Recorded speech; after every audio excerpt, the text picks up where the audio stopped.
Nous allons voir dans cette vidéo comment convertir des heures en décimales, chiffres décimales, c'est-à-dire chiffres avec virgule. Donc voici deux schémas pour comprendre les conversions. D'abord ce schéma ici qui nous montre une horloge et puis ici donc un autre schéma qui nous montre les chiffres. Ici nous avons donc 0 minutes, 15 minutes, 30 minutes, 45 minutes et 60 minutes qui correspondent donc à 0, 0,25, 0,5, 0,75 et 1. Alors, si on prend 15 minutes, qu'est-ce que c'est? 15 minutes, c'est un quart d'heure.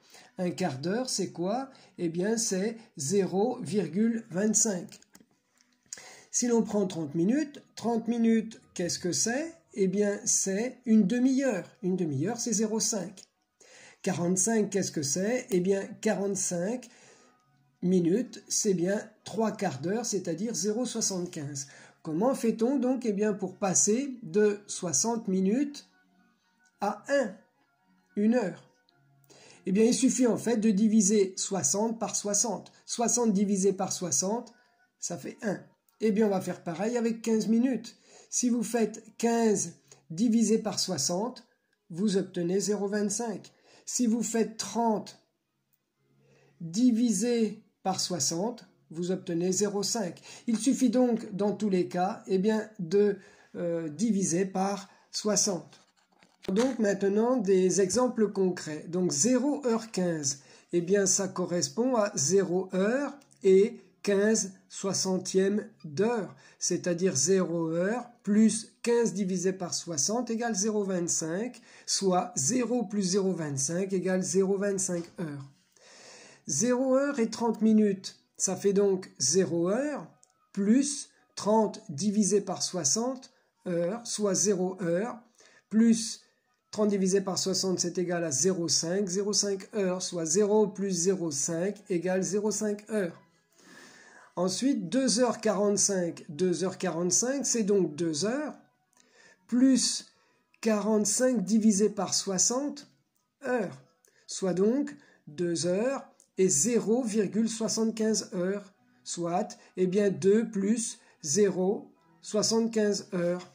Si maintenant on prend un autre exemple avec 5h53 minutes, ça nous fait donc 5 heures plus 53 soixantièmes d'heure, soit 5 heures plus 0,88 heures, soit donc 5,88 heures.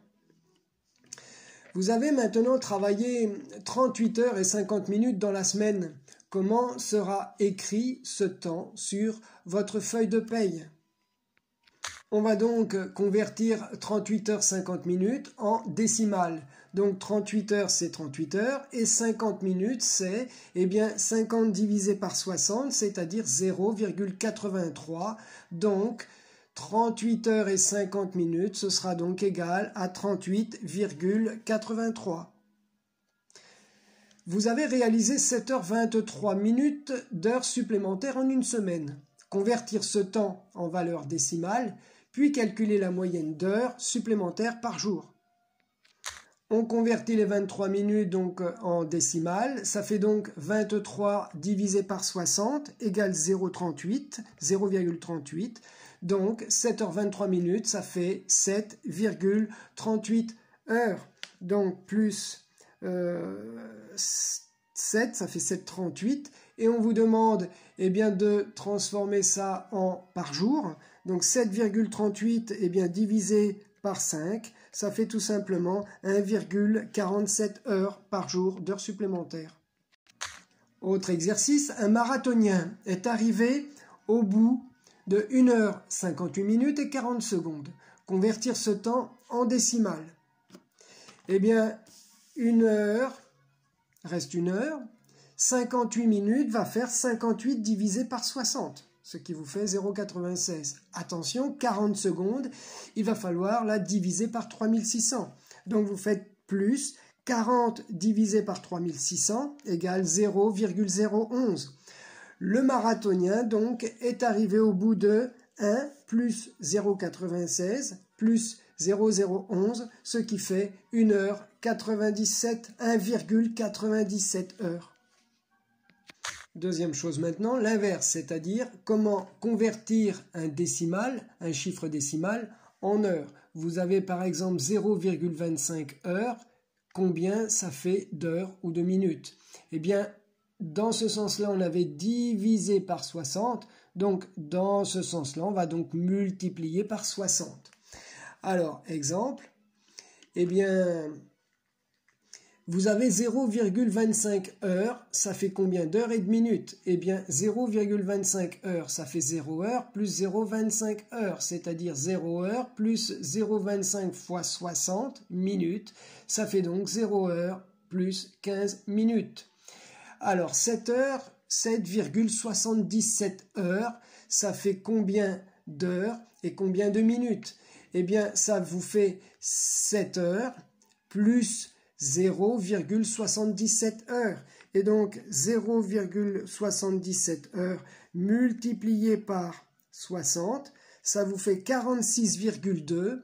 Donc 7,77 heures, ça vous fait 7 heures 46,2 minutes. Un autre exercice, c'est le suivant. Votre feuille de paye indique que vous avez travaillé 36,42 heures ce mois-ci. Convertir ce temps en heures et minutes. Eh bien, nous avons donc 36 heures plus 0,42 heures. Et 0,42 heures, vous le multipliez tout simplement par 60, ça vous fait 25,2 minutes.